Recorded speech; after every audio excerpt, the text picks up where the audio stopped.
tienen de alfombra y no lo recogen. Bienvenidos, amantes de lo oscuro. Seguro que conocéis a alguien.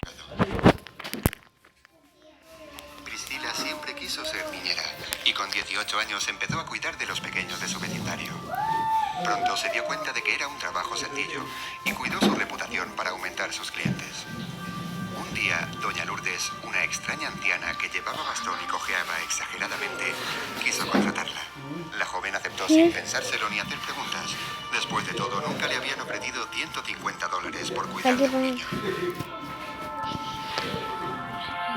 A la mañana siguiente estaba en la puerta agrietada de la casa grande y oscura de doña Lourdes. Esta le explicó que Talita, a quien iba a cuidar, era una niña tímida que no le daría demasiado trabajo.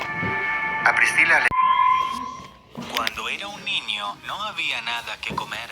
Yo era el mayor de 5 hermanos, así que era mi deber asegurarme de dejar que mis hermanos y hermanas comieran antes que yo.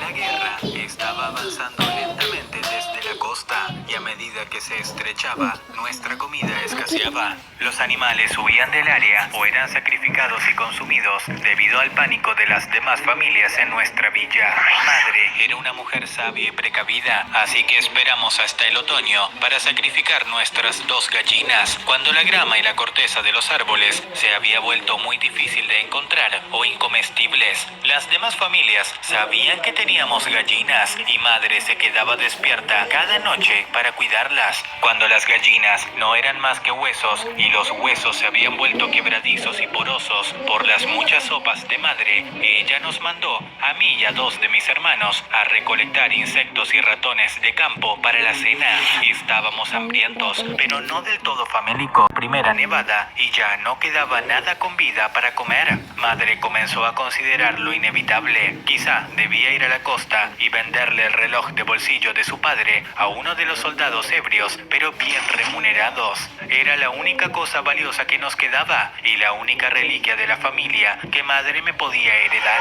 Yo no quería que se fuera. Tenía miedo de que la guerra nos alcanzara mientras ella no estaba y era demasiado joven y demasiado débil como para proteger a mis hermanos menores. Le rogué que se quedara, pero insistió en que todo estaría bien y prometió volver antes de que la semana terminara. Tenía mucho miedo y cuando madre estaba afuera preparando su bolsa, aplasté el reloj de bolsillo con mi zapato y lo coloqué de vuelta en el escritorio.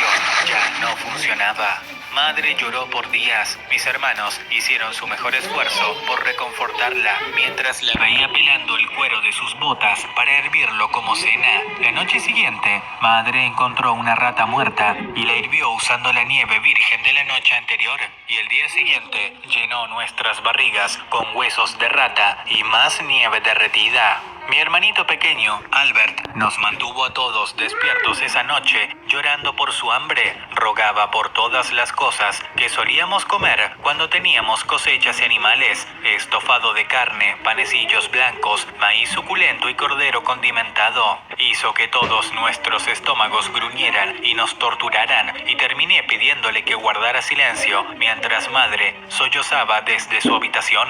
Acaricié el cabello de Albert por horas. Él se quejó hasta que la luz tenue del amanecer se coló por nuestras cortinas viejas y rotas. Podía escuchar a madre en su habitación retocando el reloj. El hambre había desgastado mi miedo a los soldados desde hace mucho y recé silenciosamente que lograra repararlo. Madre trabajó en el reloj de bolsillo durante todo el día y hasta la noche. Celia había encontrado grillos muertos en las paredes de una pastelería abandonada y mientras los comíamos, madre emergió de su habitación.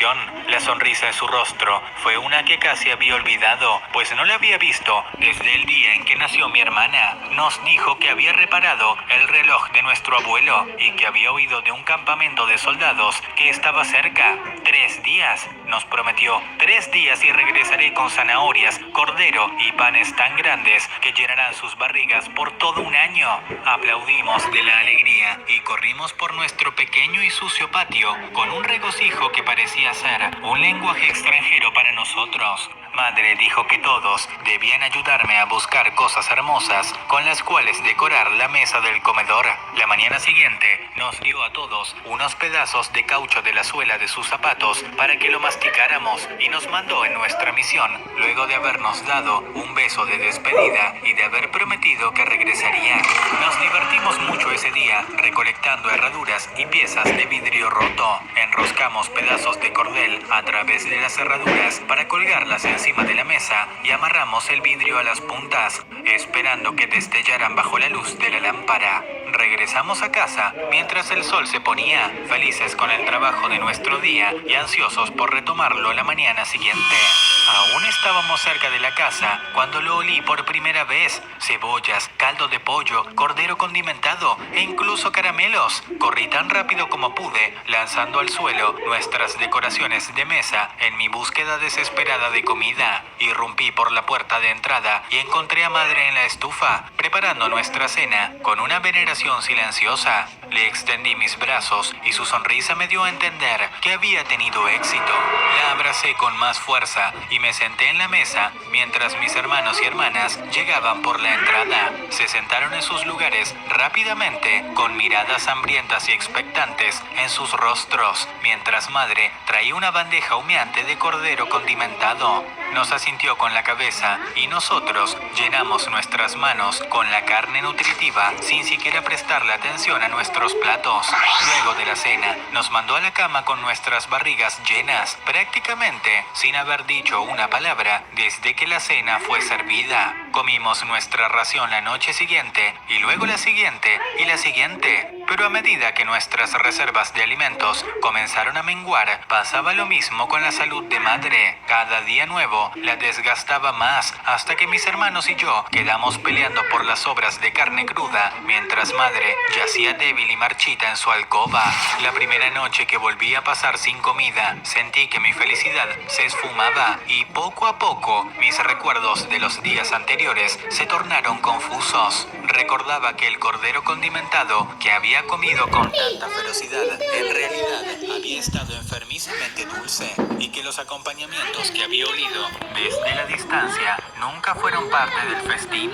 No podía recordar que Madre hubiera comido algo en todos los días desde su regreso. En vez de ello, se quedaba sentada junto a nosotros en la mesa, en silencio, contemplando la pila de carne gris que consumíamos con tanto fervor. Atemorizado y hambriento, no pude dormir hasta las horas más oscuras de la noche. La mañana siguiente, cuando Madre emergió de su habitación, le pregunté qué había sido del reloj de mi abuelo y me dijo que se lo había vendido a un mercader adinerado que estuvo encantado de comprárselo. Luego nos mandó a pelar corteza de los arbustos del bosque. Quizá la razón por la que no comprendí lo que había pasado en ese entonces fue porque era demasiado horrible como para ser considerado y tenía demasiada hambre. Pero Madre murió hace unos días y en la muerte me encomendó la verdad.